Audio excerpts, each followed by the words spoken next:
আসসালামু আলাইকুম, সবাই কেমন আছেন? তো আল্লাহর অশেষ রহমতে আমার 100 সাবস্ক্রাইবার পূর্ণ হয়ে গেল ইউটিউবে।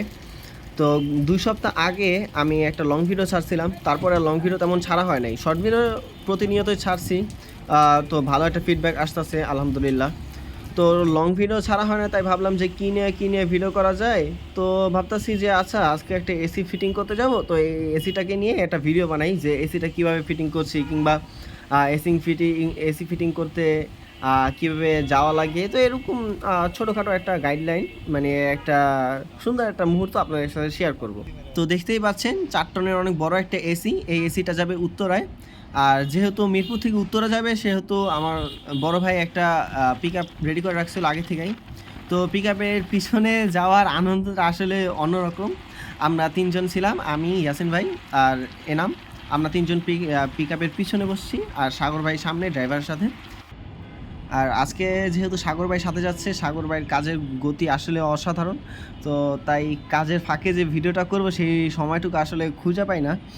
তো এসি আউটডোরটা গিয়েই প্রথমে নামায় ফেলাইছি, আউটডোর নামানোর ভিডিওটা করতে পারিনি। আর আউটডোর নতুন যে আউটডোরটা আনছি আমরা, ওই আউটডোরটা যে ফিটিং করব, তো সেটার ভিডিও করলাম। আর গ্রিড এরকম একটা 4 টন এসির দাম পড়ে 2 লক্ষ টাকার মতো। আউটডোরটা উঠে দিয়েই ভাইরা নিচে ইনডোরের কাজ করতে চলে গেল, আর আমি এসির আউটডোরটা ফিট করে দিচ্ছি। আর এই যে আউটডোরের লুকটা, অ্যাঙ্গেল যেহেতু আগে থেকে বসানো ছিল, তাই এক্সট্রা আর কোনো ঝামেলা হয় নাই। আর এই যে পুরান এসিটা ছিল 5 টনের। তো সব কিছু তো আসলে ভিডিও করা হয় না, তো তাই এসির আউটডোরটা নামানোর ভিডিও করাটা হয় নাই। এসির আউটডোরটা পাঠিয়ে দিচ্ছি ভাঙারির কাছে, বিক্রি করে দেবো, যেহেতু এই এসিটা পুরো অচল হয়ে গেছে। এখন এসির আউটডোরটা আর নতুন এসির যে বক্সগুলো ছিল তা নিয়ে এনাম দোকান চলে যাবে। আর বিশেষ করে আপনাদেরকে অসংখ্য ধন্যবাদ, কারণ আপনারা যদি রেগুলার আমার ভিডিওটা না দেখতেন তাহলে আজকে এই পর্যায়ে আসতে পারতাম না।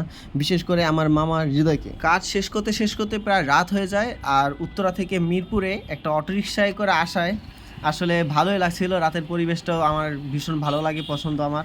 তো আজকের ভিডিওটা এই পর্যন্তই। সকলকে অসংখ্য ধন্যবাদ। ভিডিওটা ভালো লাগলে লাইক এবং সাবস্ক্রাইব করে আমার পাশেই থাকুন। ধন্যবাদ। আল্লাহ হাফেজ।